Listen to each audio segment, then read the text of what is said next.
Bueno, entonces ya terminado el capítulo 12, ya repasamos lo que es un monopolio, vimos un poquito de competencia perfecta, eh, entendimos también cómo funciona la maximización del monopolio, las diferencias entre uno y el otro. Vamos a pasar a lo que es el capítulo 13, en donde vamos a estar viendo los casos intermedios entre la competencia perfecta y los monopolios que vimos justamente en la parte anterior de la clase. En este caso tienen el nombre de oligopolio y de competencia monopolística.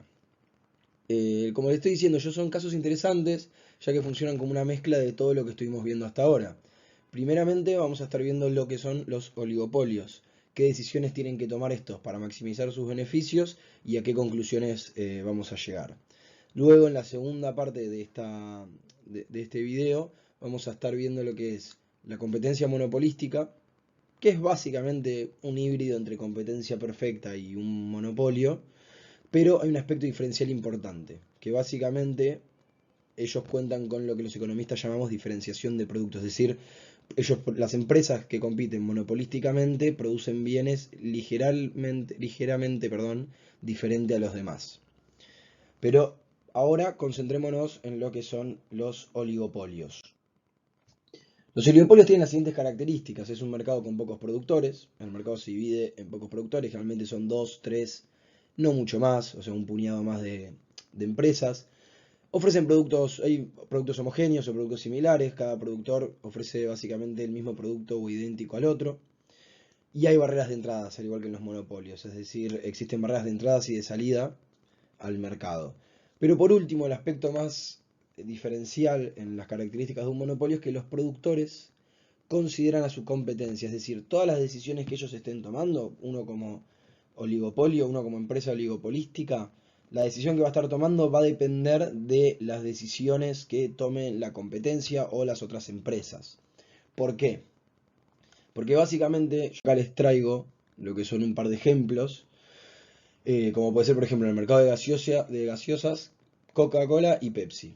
Ellos venden muchísimo más que todas las otras empresas del mercado de gaseosas a nivel mundial. Y por ejemplo, no sé, podemos ver las consolas de videojuegos. Acá tenemos Xbox y PlayStation. Le podríamos sumar Nintendo. Son solamente tres empresas que se dedican a la creación de consolas. Entonces, ellos dominan toda la cuota del mercado y sus decisiones de producción y sus precios van a influir sobre el resto. Si Pepsi o Coca-Cola inundan el mercado con sus productos, bajando el precio, obliga a las demás competidoras, sobre todo a la más grande sería, en este caso Coca-Cola o Pepsi, pero al resto también, a tener que reducir sus precios en ese caso. Bueno, por último también traje otro ejemplo de lo que sería YPF y Shell. Piensen que YPF domina prácticamente todo el mercado eh, de estaciones de servicio o de, mejor dicho, de nafta en Argentina, a lo que le sigue Shell y luego el resto que es un puñado muy chico, no hay muchas más empresas. Pero bueno, entonces, a nosotros, ¿qué nos parece interesante de los oligopolios? Básicamente que, dado esta dinámica que estoy desarrollando, existe una tensión constante entre la cooperación y el interés personal de cada empresa.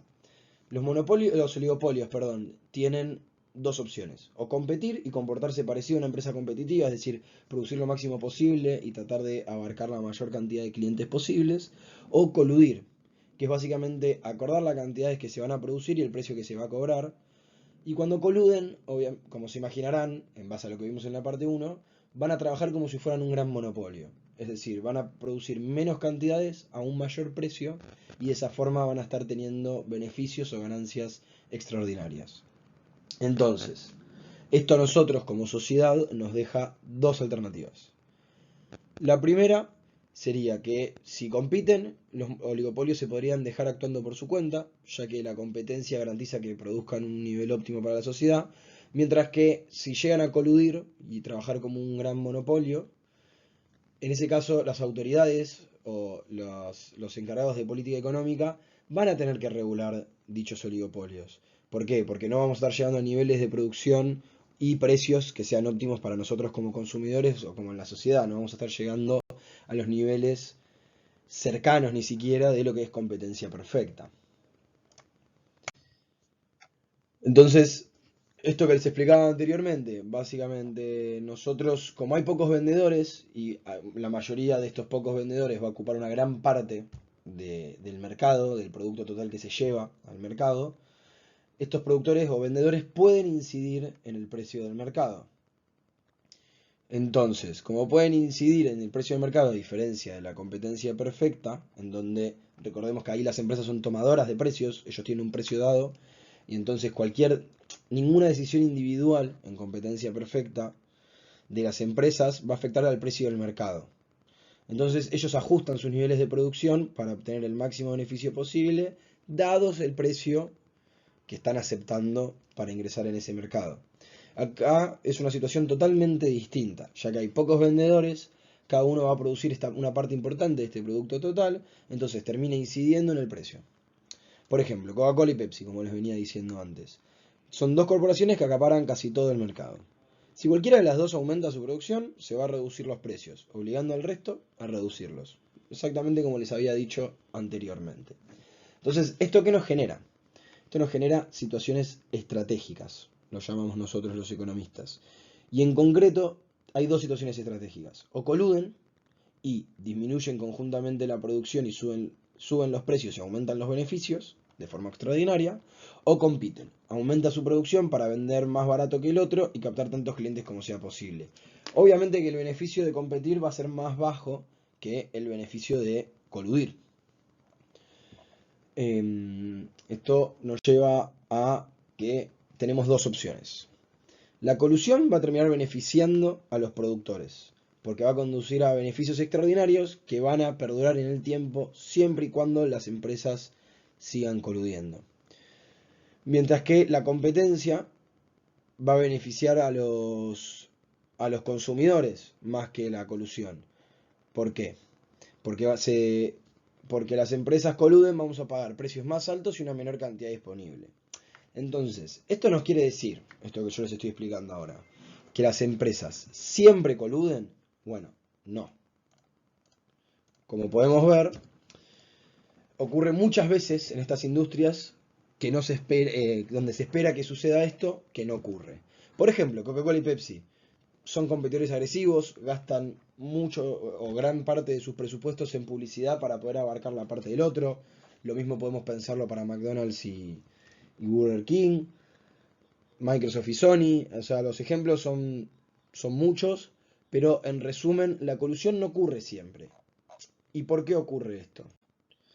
Básicamente, bueno, antes de explicarles mejor por qué se ve tanta poca colusión, que es lo que vamos a estar viendo a lo largo de esta clase, primero les quiero comentar el concepto de cartel, que básicamente es cuando un grupo de empresas coluden y actúan de forma coordinada. Y se transforman en esto que yo les venía explicando, que es un gran monopolio. En ese caso van a estar maximizando beneficios como un monopolio. Recordemos, chicos, que los monopolios tienen una curva de ingreso marginal con pendiente negativa. La condición de maximización es igual que en competencia perfecta, es ingreso marginal igual a costo marginal, y eso nos llevaría a un precio más alto y a una menor cantidad de lo que ocurriría en competencia perfecta. En ese caso, para que digamos, las empresas formen un cartel y produzcan en este nivel de monopolio, se tienen que poner de acuerdo en dos cosas. La primera es que cómo tienen que distribuir los beneficios. Obviamente cada empresa va a querer la porción más grande, es decir, ellos producirían en este punto, el ingreso total recordemos que es P por Q, pero eso son los beneficios que se tienen que dividir entre todos los componentes de ese cartel, de todos los miembros de ese cartel. Y el segundo son las cuotas de producción, es decir, ellos van a decir vamos a producir este número, QM, y tienen que arreglar quién va a producir o qué cuota va a producir cada uno de ese total, mejor dicho. Pero ¿qué pasa acá? Hay una tentación muy grande de producir por encima de la cuota. Ya que si yo como empresa, por ejemplo, yo soy un oligopolista en donde en una industria que hay 3 empresas, arreglamos una cuota. Yo si rompo ese acuerdo, aunque sea por un poco tiempo, voy a conseguir ingresos extraordinarios para poder vender, por básicamente vender una cantidad por encima de mi cuota de producción a unos precios más altos de los que habría si todos estaríamos compitiendo y produciendo a nuestro máximo posible. Bueno, van a ver que el libro les va a contar una historia sobre la OPEP, básicamente una organización de países o de los principales países productores de petróleo del mundo, que intentan formar un cartel y tratar de producir como si fueran un monopolio para maximizar sus ganancias, pero que generalmente no logran cumplir esos acuerdos. ¿Por qué? Bueno, la razón es bastante sencilla. Básicamente ellos se ponen de acuerdo en las cuotas de producción y en cómo se van a distribuir los beneficios, pero como se mantiene un precio elevado, porque justamente tienen los niveles de producción de un monopolio, ninguno país puede impedir que el otro rompa el acuerdo, ya que se ve tentado por esos precios más altos para obtener mayores ganancias. Entonces, ¿qué ocurre acá? Básicamente, en el caso de la PEP, los países se ven tentados a romper el acuerdo y producir más petróleo por esos precios altos. Entonces, los acuerdos terminan no siendo respetados y la mayoría de los países terminan produciendo por encima de su cuota. Ahora vamos a ver cómo se desarrolla esto y por qué ocurre. Pero entonces, ¿qué es lo que entendemos con este ejemplo? Básicamente que los carteles tienen incentivos a destruirse a sí mismos y suelen caer tentados ante los precios altos que conlleva un acuerdo de producción. Esto nos lleva a esta diapositiva en donde básicamente, ¿cómo vamos a ver o por qué mejor dicho, cómo vamos a entender que los carteles no cumplen sus acuerdos? Bueno, básicamente con la teoría de juegos. La teoría de juegos es una rama de las matemáticas que estudia el comportamiento de los individuos en situaciones estratégicas, en las cuales las otras personas, o mejor dicho, los jugadores, piensan las acciones o las anticipan considerando lo que puede hacer el otro jugador y a partir de ahí modifican sus acciones. La teoría de los juegos van a ver a los que sigan economía, lo van a ver en más que nada, no sé si en micro 1, pero más que nada en micro 2, en donde van a ver que es la mejor manera de entender las motivaciones y las tentaciones que seguían las tomas de decisiones. Y en este caso, en lo que guía en la toma de decisiones a los miembros de un cartel. Entonces, para poder hacer o utilizar la teoría de los juegos, vamos a tener en cuenta dos cosas. La primera es cómo reacciona otra persona a cada una de mis acciones posibles antes de decidir qué hacer, esto que les estaba mencionando anteriormente. Y lo segundo, vamos a estar analizando lo que es un duopolio, una industria que cuenta únicamente con dos empresas. La mejor forma de entender esto, antes de abarcarnos adentro de lo que sería un modelo de juegos con un duopolio, va a ser hacer un modelo muy conocido que se llama el dilema del prisionero. El dilema del prisionero es básicamente uno de estos modelos de teoría de juegos que nos permite entender por qué los carteles terminan rompiendo sus acuerdos y básicamente, por así llamarlo, destruyéndose a sí mismos. Vamos a ver justamente un juego que permite comprender lo difícil que es mantener la cooperación y muchas veces, ¿qué pasa? Pasa que los individuos no cooperan, ni siquiera cuando la cooperación podría ser el mejor resultado para todos, es decir, cuando nos llevaría al mejor resultado posible. Para eso, para el dilema del prisionero, obviamente les recomiendo que lo miren en el capítulo, pero nos vamos a imaginar que hay dos criminales que se llaman Pedro y Pablo que acaban de robar un banco. La única forma de poder ser condenado es si uno de ellos confiesa el delito contra el otro. O, mejor dicho, que ambos también lo hagan. Ambos, antes de que sean capturados, se juran guardar silencio y no entregarse a la policía. Y la policía lo captura por otros delitos menores, que pueden llegar a tener pena de 1 año. Con esa amenaza, es decir, con ponerlos presos 1 año, la policía espera poder hacer que uno de ellos hable a cambio de obtener inmunidad y así poder condenarlos. De esta forma, los estarían interrogando por separado y si uno confiesa sobre el otro, esa persona recibiría inmunidad mientras que el otro tendría 10 años de cárcel y en cambio, si ambos confiesan, los dos terminarán yendo a la cárcel. Entonces, ¿qué vamos a tener acá? Que el problema de cada uno de los hombres es que su decisión depende también de lo que haga su compañero. Y los dos podrían cambiar su confesión por inmunidad, pero solo van a tener esa inmunidad si no confiesan al mismo tiempo. Ahora, entonces, ¿esto a qué nos lleva? Que hay 4 resultados posibles. Ambos mantienen el silencio y solamente tendrían una condena de 1 año cada uno. Pedro confiesa pero Pablo no, y Pedro saldría libre y Pablo es condenado a 10 años de cárcel. El caso contrario, Pablo confiesa, Pedro no, Pedro tendría cárcel y Pablo saldría libre, o ambos admiten el crimen y van 5 años a la cárcel. Para ello, o sea, para poder entender para qué nos sirve esto, vamos a estar viendo esta matriz, que representa los años de cárcel que tendría cada uno dependiendo de la decisión del otro. Acá tenemos las elecciones de Pedro en base a las elecciones de Pablo, o las elecciones de Pablo en base a las elecciones de Pedro. Y nosotros acá vamos a estar viendo lo que se conoce como un equilibrio de Nash. No voy a centrarme en eso porque no va al caso, pero cada prisionero va a elegir su mejor estrategia dadas las estrategias del otro prisionero. En este caso vamos a ver que a los dos les conviene confesar siempre. ¿Por qué? Bueno, vamos a arrancar con Pablo. Nosotros nos paramos en Pablo. Primero veamos qué pasa si confiesa. Si Pablo confiesa y Pedro confiesa, tendría 5 años de cárcel. Pero también, si Pablo confiesa y Pedro guarda silencio, Pablo ni siquiera iría a la cárcel, tendría 0 años, o sea, saldría con inmunidad. En cambio, si Pablo guarda silencio, pero Pedro confiesa, Pablo va 10 años a la cárcel.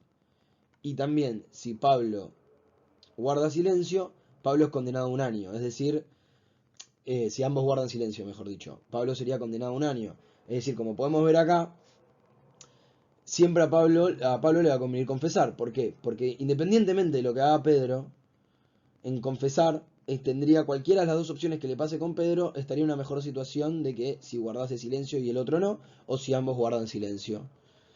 Y lo mismo ocurre con Pedro. ¿Por qué? Si él confiesa y Pablo también, ambos tienen 5 años de cárcel. Pero, si él guarda silencio y Pablo confiesa, Pedro se comería 10 años en la cárcel. En cambio, si Pedro confiesa y Pablo no, Pedro se iría caminando de la cárcel. Y el caso contrario, si guardan silencio, ambos van 1 año. Como podemos ver, confesar para los dos va a ser siempre la mejor opción. ¿Por qué? Porque no tienen mejor resultado posible sin saber lo que hace el otro. Entonces, como las retribuciones de confesar son mejores que las de no confesar, si ellos guardan silencio tal vez se comen 10 años de cárcel o se comen 1 dependiendo que haga el otro. A cambio, acá en los dos valores ya son más bajos respecto a lo que hace el otro. Como estas retribuciones de confesar son mejores que las de no confesar, nosotros vamos a llamar a esto la estrategia dominante. ¿Qué es la estrategia dominante? Por ejemplo, en este caso que cada criminal tiene un incentivo a confesar sin importar lo que haga el otro. Entonces, ¿qué nos está mostrando el dilema del prisionero?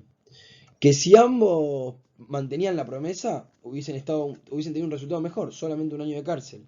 Pero si nosotros seguimos esta lógica de estrategia dominante de considerar qué voy a hacer dependiendo de lo que hace el otro, los incentivos a confesar son mayores que los de guardar silencio. Y eso nos lleva a un peor resultado para ambos, que serían los 5 años de cárcel. Los miembros de un cartel se enfrentan al mismo dilema. Ellos tienen que decidir si cumplir este acuerdo, es decir, reducir la producción a un nivel de monopolio, o hacer trampa, romper el acuerdo y producir más de lo pactado. Entonces, ¿cuál es la estrategia dominante de un cartel si nosotros miramos un cuadro parecido al de Pedro y Pablo? Básicamente, romper el acuerdo de producción pactado entre los miembros del cartel.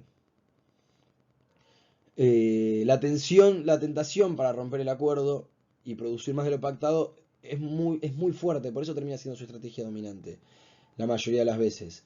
A lo mismo que lo que es para los prisioneros confesar el crimen.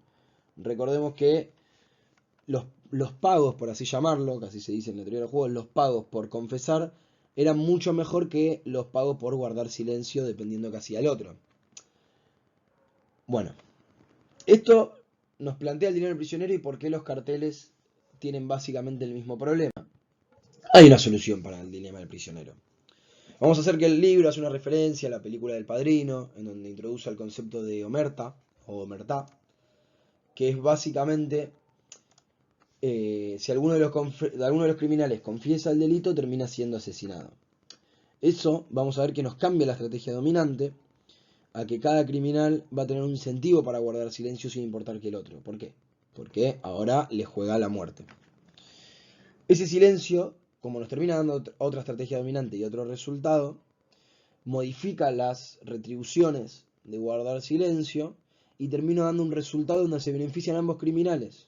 Y para nuestro objetivo de clase nos permite introducir una idea crucial en los acuerdos de un cartel. Nosotros lo vemos acá, es decir, si alguno de los dos confiesa, morirían los dos, o a lo sumo, si uno confiesa y el otro guarda silencio, más allá de que el otro vaya mucho tiempo a cárcel, la persona que confesó muere. Entonces, la estrategia dominante pasa a ser guardar silencio. Disculpen. En ese caso, la idea crucial que nos permite introducir es que alguien tiene que hacer cumplir los acuerdos. Entonces, cuando se forma un cartel, esos acuerdos arreglados, alguien tiene que de alguna forma coercitiva poder hacer que se cumpla ese acuerdo. Caso contrario, los prisioneros terminarían confesando, como en el ejemplo anterior, y en nuestro caso de los carteles o las empresas terminarían rompiendo su acuerdo de producción, dejando de funcionar como un monopolio y obteniendo, o dejando de obtener, mejor dicho, beneficios extraordinarios. Para entender esto y pasarlo a lo que a nosotros realmente nos importa, todo el dilema del prisionero, vamos a aplicarlo a un ejemplo de carteles. Ahora nosotros nos vamos a imaginar un duopolio en el mercado de aperitivos de una ciudad, en donde las empresas se llaman Irresistibles SL y Delicias SA. Y básicamente, como estuvimos viendo hasta ahora, los oligopolios tienen dos opciones, es decir, estas dos empresas tienen dos opciones. Competir y tratar de abarcar la mayor parte del mercado posible, o restringir la oferta para tener precios altos y las ganancias de un monopolio. Ahora vamos a tener un diagrama con los pagos o las retribuciones de las opciones que pueden hacer, que básicamente ellos van a restringir la producción y ofrecer un precio de 3 cuando funcionan como monopolio, o cobrar un precio de 2 e inundar el mercado con una mayor cantidad producida. Si nosotros miramos los incentivos de cada empresa, nos vamos a dar cuenta que la estrategia dominante para cada una es cobrar el precio más bajo. ¿Por qué? Si nosotros miramos los rectángulos, vamos a ver que en cada caso es mejor cobrar 2 por bolsa que cobrar 3. Entonces de esta forma nos estaríamos perdiendo la posibilidad de trabajar de forma coordinada para reducir la producción, aumentar los precios y obtener beneficios monopolísticos. ¿Por qué ocurre esto? Vamos a hacer lo mismo que en el ejemplo anterior. Arrancamos por las elecciones de Irresistibles. Irresistibles arranca en este punto y tiene la opción de cobrar 3. Y si cobra Delicias cobra 3, ganaría 1000 diarios. Pero si Delicias pasa a cobrar 2, Delicias abarcaría la mayor parte del mercado y Irresistibles quedaría con una poca ganancia diaria. En cambio, si lo hacemos al revés, si Irresistibles cobra 2, se llevaría la mayor parte del mercado teniendo la mayor cantidad de ganancias, mientras que Delicias perdería esa cuota del mercado. Y lo mismo pasaría si Delicias también rompe el acuerdo. Por lo menos pasarían a ganar los 2.800, es decir, ganarían menos que en un monopolio, que se perderían estos 400 que se están dividiendo entre los dos, pero no le ocurriría esto que ocurría en la primera situación. Entonces, vemos que su estrategia dominante va a ser cobrar siempre 2. Lo mismo ocurre al revés, en donde para Delicias, si nosotros empezamos por acá, vamos a ver que si cobra 3, si cobra 2, se llevaría mucho más dinero en caso de que Irresistible cobre 2, y si cobra 2 mientras que Irresistible cobre 2, no perdería tanto, o sea, ganaría más que lo que ganaría si hubiese respetado el acuerdo mientras que Irresistible le rompía. Entonces esto nos lleva a que la estrategia dominante para cada empresa es cobrar el precio más bajo. Los incentivos son para que se cobre el precio más bajo. Entonces, ¿qué es lo que estamos viendo acá?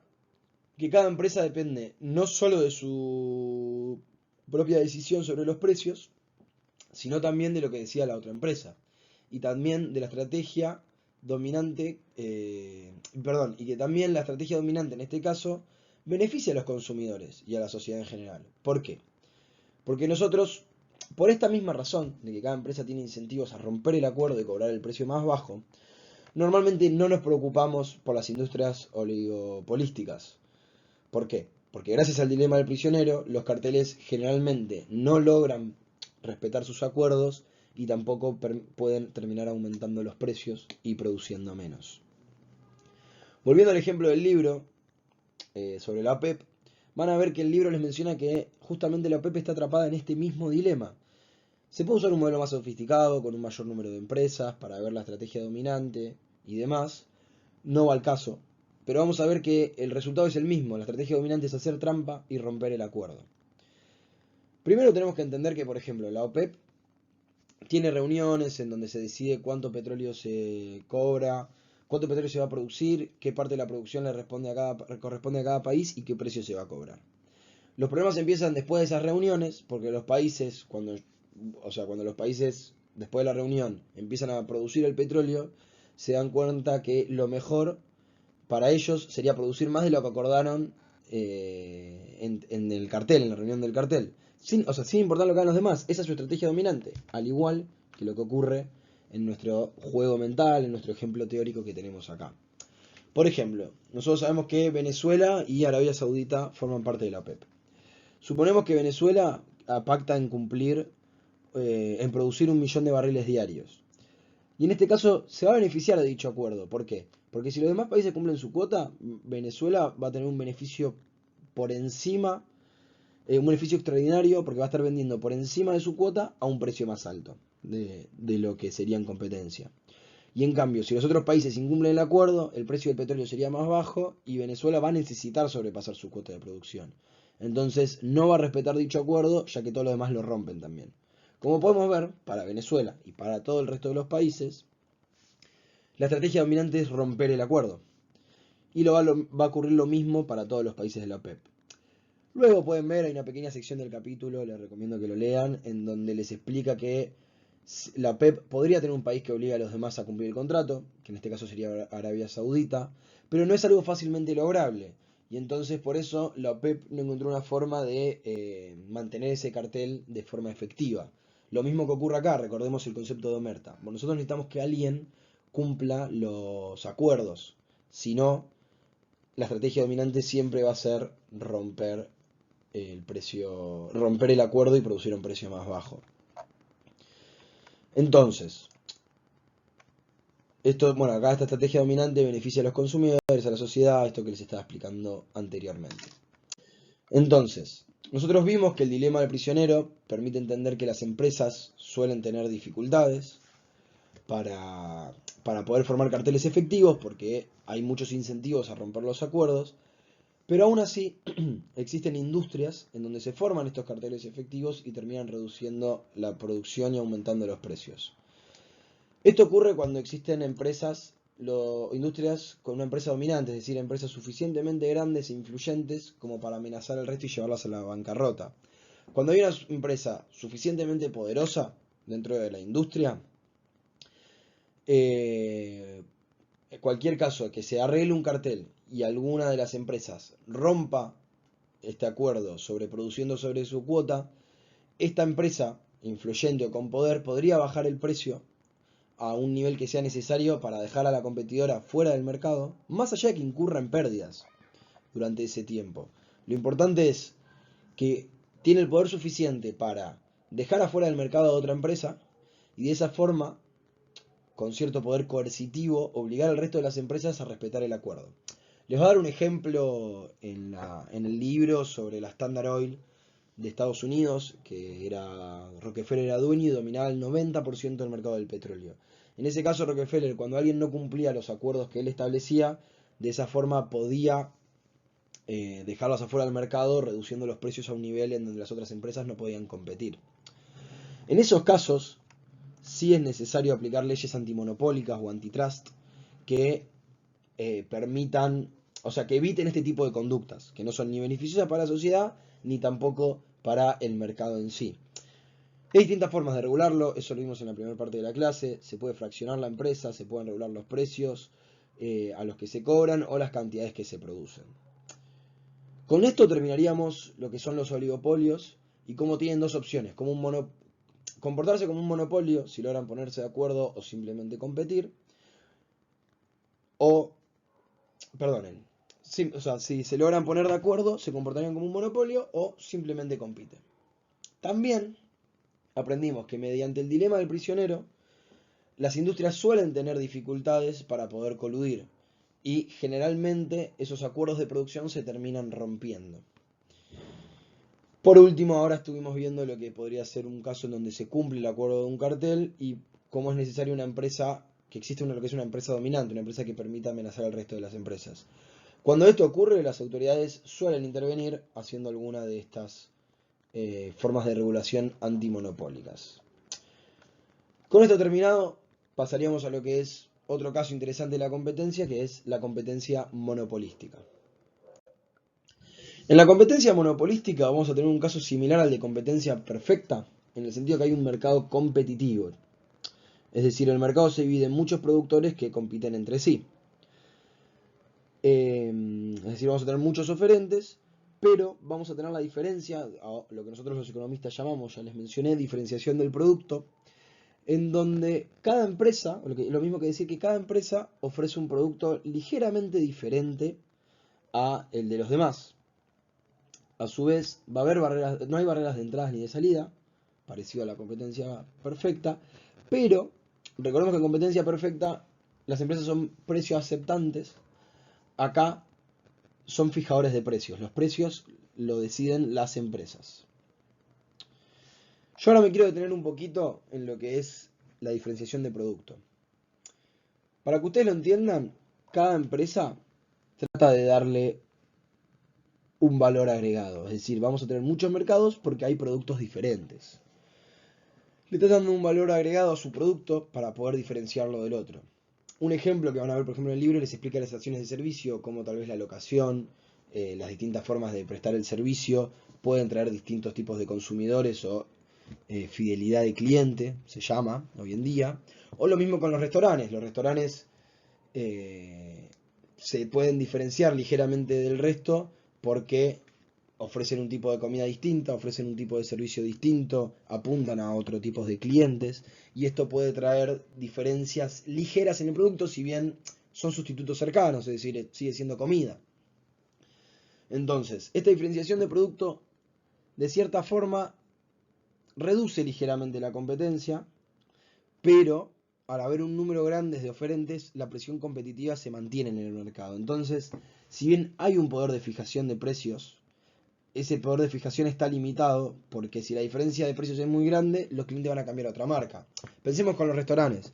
Los restaurantes de una zona, de un barrio, van a tener que fijarse qué es lo que cobra el otro restaurante, porque más allá que puedan ofrecer una comida muy exótica, si ponen un precio muy alto, tal vez no se justifica ir a comer ahí, por ejemplo, y los clientes o los consumidores terminan buscando algún sustituto cercano. Entonces, esta diferenciación de producto disminuye la competencia de precios, pero no la elimina. Y el grado de poder del mercado que va a tener cada empresa depende del éxito en la diferenciación de su producto. Es decir, acá ya entrarían conceptos un poco más complejos, pero básicamente si una empresa puede ofrecer un diferencial de producto, un valor agregado mucho mejor, estaríamos dispuestos tal vez a pagar una prima superior. Algo que se ve tal vez, por ejemplo, no me quiero meter con ejemplos de este estilo porque tal vez no aplican, pero podría ser con las marcas de ropa, la tecnología y otros tipos de productos. Entonces, con lo que vimos hasta ahora, tal vez interpretamos que las empresas podían llegar a tener algún nivel de fijación de precios que le permita aumentar los precios y tener altos márgenes de ganancia, pero como vimos, a diferencia de la competencia pura, en donde las empresas venden un mismo producto y no tienen diferencia entre los competidores, los precios de competencia terminan siendo tan bajos que no hay márgenes de ganancias. Entonces, si las empresas acá podrían aumentar los precios por encima de los precios competitivos, van a tener los beneficios garantizados. Bueno, vamos a ver que no es así, ya que al sufrir de competencia, por todo esto que yo les estaba explicando, pueden llegar a haber buenas ganancias dentro de la industria y recordemos el tercer requisito que yo les di. Al no haber barreras de entrada, se pueden sumar distintas empresas a la industria en cuestión, lo que le puede quitar los clientes potenciales a alguna empresa que está con ganancias extraordinarias hasta dejarlo en un punto que el mercado se encuentra en equilibrio y los beneficios son cero. Bueno, ahora para entender justamente lo que es el equilibrio de una empresa en competencia monopolística, vamos a estar viendo lo que es un modelo en donde el gráfico se nos presenta acá es básicamente igual que el del monopolio, en donde vamos a tener la estructura de costos de la empresa, marcado por la curva de costo marginal, la curva de costo total medio, la curva de demanda y la curva de ingreso marginal. En este caso, inicialmente la empresa está obteniendo ganancias, que es esto que estamos viendo acá, al precio que está cobrando, está arriba sobre su costo total, por ende podemos definir que la empresa en competencia monopolística está teniendo ganancias extraordinarias. En este caso, a causa de la diferenciación de productos que vimos antes, vamos a tener una curva de demanda con una pendiente negativa. La pendiente es negativa, al igual que como sucede en los monopolios, ya que la empresa tiene cierto grado de control sobre el precio. Y gracias a esta diferenciación en el producto, se puede elegir lo que es un precio más alto o más bajo. Y generalmente en estos casos, la demanda de los productos que se encuentran en este tipo de competencia suelen ser relativamente elásticas. ¿Qué queremos decir con esto? A un precio más alto, la cantidad demandada del producto disminuye. Por ejemplo, en el gráfico que estamos viendo acá, a medida que vamos subiendo en el precio, toda esta parte de clientes se va perdiendo en lo que es la demanda de esta empresa, ya que la verdad consideran que el valor diferenciado que trae la empresa al producto no vale la pena el sobreprecio. Y en el caso contrario, a un precio más bajo, es esto que vemos acá, la cantidad demandada aumenta porque se le estaría robando clientes a la competencia, para decirlo en términos sencillos. ¿Por qué estamos recalcando esta diferencia en la curva de demanda? Básicamente porque recordemos que las empresas competitivas venden productos idénticos y no tienen control de precios, algo que estuvimos repitiendo en toda esta parte de la clase. Lo único que le importa al consumidor es elegir quién ofrece el precio más bajo, y el resultado es que todas las empresas, si recuerdan bien, venden al mismo precio, en donde este sería el ingreso marginal. El resultado es que todas las empresas venden el mismo precio y se determina cuando se cruzan la oferta y la demanda de la industria. Que la demanda para el producto en la empresa competitiva, recordemos que es una línea horizontal en el precio del mercado. Esto lo habrán visto en la clase que se vio el capítulo 11. Bueno, al margen de eso, esto vamos a borrarlo. Así ya no queda. Al margen de esto, esto nos trae en lo que nos interesa a nosotros, en este tipo de competencia, al igual que en un monopolio, las consecuencias de que la curva de ingreso marginal tenga una pendiente negativa y que decrezca más rápido que lo que decrece la demanda. Recordemos, ya para hacer un simple repaso también de todos los conceptos, que la curva de ingreso marginal nos indica el ingreso adicional que puede obtener una empresa al vender una unidad adicional del producto va a ser menor al ingreso marginal que obtiene por vender esa unidad anterior. ¿Qué queremos decir con esto? Recuerden la tabla que habíamos visto en la parte 1 de la clase. A medida que uno va vendiendo más unidades, su ingreso marginal, si bien puede seguir siendo positivo hasta este punto, se va haciendo cada vez más chico. Bueno, esto es simplemente la consecuencia natural de una curva de ingreso marginal con pendiente negativa, ya que la única forma de atraer más consumidores, recordemos que es poner un precio más bajo, y por ende el ingreso marginal va a ser más bajo a medida que vendemos unidades adicionales. Al margen de todo esto, que era un simple repaso de lo que estuvimos viendo hasta ahora, podemos ver que en el gráfico la empresa, eh, la empresa monopolísticamente competitiva optimiza los beneficios en este punto, en el punto en donde el ingreso marginal es igual al costo marginal, al igual que todos los modelos que estuvimos viendo anteriormente. De esta forma termina produciendo Q1 a este precio. Recordemos que para ver el precio nosotros ascendemos verticalmente hasta la curva de demanda y vemos a qué precio están dispuestos a comprar esa cantidad de producto. Y en este caso recordemos que, bueno, acá justamente está obteniendo beneficios y está maximizando ganancias. Pero recordemos que cuando nos referimos a maximización de beneficios puede ser maximización de ganancias o minimización de pérdidas. ¿De qué depende eso? Siempre de la curva de demanda. Si la curva de demanda es lo suficientemente, vamos a llamarlo fuerte, para justificar el nivel de precios al cual nosotros producimos y que este nivel de precios me quede por encima de mi estructura de costos. En caso de que la demanda sea más chica, nosotros podemos estar por debajo, el precio puede estar por debajo de mi costo total medio y eso nos indicaría que no estaríamos llegando con las ventas de cada unidad a cubrir la producción de esa unidad. En este caso, como les venía diciendo, la demanda tiene beneficios extraordinarios, que se define por este mismo rectángulo. Si miramos el punto B, acá nos representa el costo total medio para este nivel de producción de Q1. Y podemos ver que ese precio de venta, esto que les estaba mencionando anteriormente, ese precio de venta excede al costo total de producción por unidad. Es decir, cada vez que estamos vendiendo, obtenemos ganancias por cada unidad que vendemos, mejor dicho. ¿Y de cómo calculamos esos beneficios? Es básicamente este pequeño rectángulo, la diferencia de B a C, y la altura y la base sería correspondiente a las cantidades. Esta área, como les estaba explicando, nos responde a los beneficios totales de la empresa correspondiente. Esto que les estoy mostrando ahora, básicamente, es una empresa monopolísticamente competitiva que está obteniendo beneficios en un principio. Podríamos definirlo como un equilibrio a corto plazo. Entonces, ¿las empresas con competencia monopolística maximizan siempre ganancias al igual que en monopolio? Bueno, no exactamente, porque para encontrar el equilibrio de este modelo, vamos a tener que pensar un poco más a largo plazo. Recordemos que acá tenemos un mercado en donde hay muchos competidores y puede ingresar gente al mercado.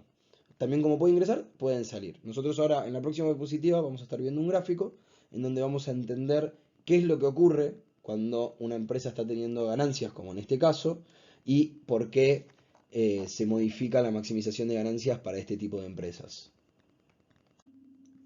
Bueno, el beneficio que estábamos viendo extraordinario, porque teníamos el costo total medio por encima, por debajo de lo que era el precio sobre la demanda, hace que esos beneficios extraordinarios atraigan nuevas empresas que se instalen en el mercado y esas nuevas empresas empiecen a quitarle clientes existentes al resto de las empresas que ya están ofreciendo. ¿Y cómo se nos representa esto en el gráfico? Bueno, yo en este caso lo que ocurre, tal vez al tener diapositivas distintas no se visualiza, pero básicamente nos cae la demanda. Recordemos que si la demanda cae se representa de la siguiente forma. Esta sería nuestra curva de demanda. Si la demanda empieza a caer, se empieza a ir hacia la izquierda y hacia abajo. Esto es que la demanda está cayendo, ¿no? Bueno, en ese caso, una vez que se van sumando las nuevas empresas, a las existentes pasa a cambiarles el nivel de precio al que pueden ofrecer de cada una, la cantidad, ¿no? ¿Qué quiero decir con esto? Va a vender menos unidades que en la situación original al mismo precio que estaba ofreciendo antes. Y esto nos va a cambiar los beneficios, obviamente. Y puede ser que nos cambie también la cantidad producida, el nuevo equilibrio y demás. Ahora, esta aparición de empresas y desplazamiento de la demanda va a ocurrir hasta que los beneficios de la empresa lleguen a cero. Gráficamente, ¿cuándo ocurre esto? Básicamente cuando el costo total medio forma una tangente con la curva de demanda, que es esto que estamos viendo acá. Una vez que ocurre eso, que sería el punto B, la demanda cae, como también cae la demanda, nos cae el ingreso marginal y nos va a terminar modificando el punto de producción. Vemos que estamos produciendo ahora en Q2, que puede llegar a ser un poco más bajo de la situación original en la que estábamos. En ese nivel de producción, los beneficios pasan a ser ceros. No hay beneficios extraordinarios ni pérdidas. También, chicos, lo podemos ver al revés. Si las empresas están incurriendo a pérdidas, es decir, nosotros tendríamos un gráfico en donde la curva de demanda y el precio de equilibrio está por debajo de los costos o la estructura de costos de la empresa, las empresas o las fábricas empezarían a cerrar hasta que a las empresas existentes se les empieza a expandir la curva, es decir, esta curva de demanda empieza a ir para arriba y de esa forma los precios pasarían de nuevo a formar una tangente con el costo medio total y los beneficios pasarían a ser cero también. ¿Qué queremos decir con todo esto? Una empresa monopolísticamente competitiva va a tener cero beneficios después de que la entrada o la salida de nuevas empresas haya desplazado esta curva de demanda hasta el punto B. Que el punto B es cuando la curva de demanda forma una tangente con la curva de costo total medio. Algo interesante que creo que podemos ver acá es que las empresas de este estilo, es algo que yo les quiero poner acá en el gráfico, es decir, las empresas que forman parte de la competencia monopolística, producen un equilibrio que es menor al de competencia perfecta, es decir, están produciendo de una forma menos eficiente de lo que producen las empresas en competencia perfecta. Recordemos que en competencia perfecta las fuerzas del mercado están llevando a que las empresas competitivas produzcan en el punto más eficiente, que es cuando el costo total, en el punto más bajo, por así decirlo, del costo total medio. Recordemos que esto tiene como una forma de U, produciría en el punto más bajo, donde se cruza el ingreso marginal y el costo total medio, en este caso. Eso lo lleva a que sean muy eficientes. ¿Por qué? porque están produciendo justamente en el nivel mínimo para producir con el costo más bajo posible y tratando de ser lo más eficiente posible en cuanto a los costos unitarios de producción. Básicamente, esto sucede en la competencia perfecta porque son precios aceptantes. Contrariamente, las empresas monopolísticamente competitivas operan en una industria en donde la diferenciación del producto les permite tener algún grado de control sobre el precio que cobra y terminan produciendo un coste total medio más alto. Y en resumen, algo que yo les quería remarcar acá es que justamente como podemos ver en los equilibrios del gráfico, el equilibrio de la empresa competitiva, monopolíticamente hablando, es más bajo que lo que ocurre en competencia perfecta, es decir, es menos eficiente.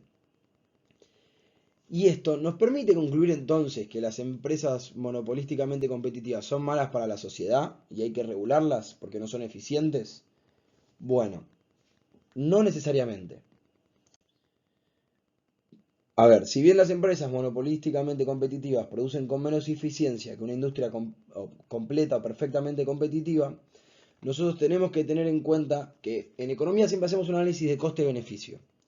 Y en este caso deberíamos medir el costo de producir por debajo del nivel óptimo frente a la posibilidad de tener una variedad de productos para consumir. Y hay algo que tenemos que tener en cuenta es que recordemos que acá sigue habiendo competencia. Entonces, como existe la competencia, la ineficiencia no suele ser tan alta como puede pasar en un mercado monopólico, es decir, un mercado con una única empresa. Como acá suele haber competencia, si bien la producción va a ser más bajo que el nivel óptimo que esperan en, en la sociedad, en la competencia perfecta, no es tan alto o no es tan ineficiente como puede pasar en otros tipos de mercados. Y a esto le tenemos que sumar que nos permite, básicamente, tener una diversidad de productos. Es que es algo que nosotros valoramos. Imagínense si tenemos que ir a un restaurante que todos los restaurantes sean iguales y ofrezcan el mismo menú, tengan la misma comida. O en el caso como estamos hablando de las gaseosas, que las gaseosas sean todas iguales. A nosotros como consumidores la verdad que nos representa un beneficio más alto directamente tener una distinta diversidad de productos. Entonces, ¿a qué quiero llegar con todo esto? Que en estos casos no se suele regular la competencia, las empresas de competencia monopolística, pero podemos definir que la respuesta a regularlas va a ser que dependa justamente de este análisis de costo-beneficio. Generalmente nosotros como consumidores, la verdad que apreciamos esa diversidad de productos, como les venía mencionando, y esto nos puede traer a que no se regulen. Pero no es lo mismo tener diversidad de productos en los restaurantes que en las estaciones de servicio. Entonces, tal vez dependiendo cada tipo de industria, se debería aplicar regulación o no, y eso va a quedar acorde a lo que opinen las autoridades de política monetaria. Bueno chicos, con esto terminaríamos la clase. Acá ya terminamos de repasar directamente lo que fue. Hicimos un poco de todo en estas últimas diapositivas. Repasamos cómo es la maximización en el caso de competencia perfecta. Vimos cómo maximiza una competencia monopolística. Y también ya vimos al principio del oligopolio con la teoría de los juegos, el dilema del prisionero y cómo es muy difícil para las empresas o los oligopolios terminar coludiendo para funcionar como un solo monopolio. En resumen, con esto estamos terminando la clase, así que espero que les haya gustado, espero que les haya servido y nos estaríamos viendo ya directamente el próximo viernes. Nos vemos.